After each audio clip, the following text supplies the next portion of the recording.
আর সিদ্ধান্ত নিয়েন না, তাহলে কিন্তু আয়না ঘর এখনো ভাঙা হয়নি। এই কথা বলেন, আয়না ঘর ভাঙা হয়েছে?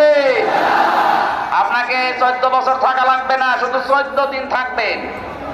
যে আচরণ করেছিলেন আমাদের সাথে 14 দিন থেকে যদি বেঁচে থাকতে পারেন, যান আপনার মাপ। সকালবেলা কয়টা ছোলা দিয়েছে তো, পচা ছোলা, এটা আমি নিজে খেয়েছি। তো দুপুরবেলা এক মুঠ খাবার দিতে তো আমার কাছে কেউ মাখিয়ে দিয়েছে, পায়ের ভেতর দিয়ে হাত চালিয়েছে, এইভাবে এইভাবে পায়ের ভেতরে হাত চালিয়ে সামনে লোহার সাথে হাত আটকিয়ে দিয়েছে চেন দিয়ে। আপনি কয় মিনিট বসে থাকতে পারবেন?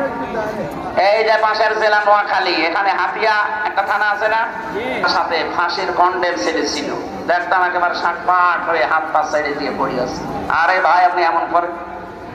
হামজা কি করেছে তোমার সাথে আমি জানি না, তবে আমার এই যে এইভাবে পায়ের সাথে হাত লাগিয়ে আবার পায়ের সাথে লাগিয়ে দিয়েছে, এইদিকে 2.5 হাত এদিকে 1.5 হাত, 24 ঘন্টা এভাবে 1.5 মিনিট 2 মিনিট খালি পোশাক পায়খানার জন্য সময় দিত।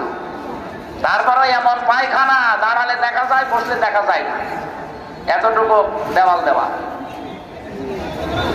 আমি যে শুয়ে থাকা কত বড় নিয়ামত এটা আমি তো জানি, এই জন্য এখন সুযোগ পেয়েছি। ও খাবার দেয় দিক না দেয় না দিক, অন্তত একটু শুয়ে থাকি।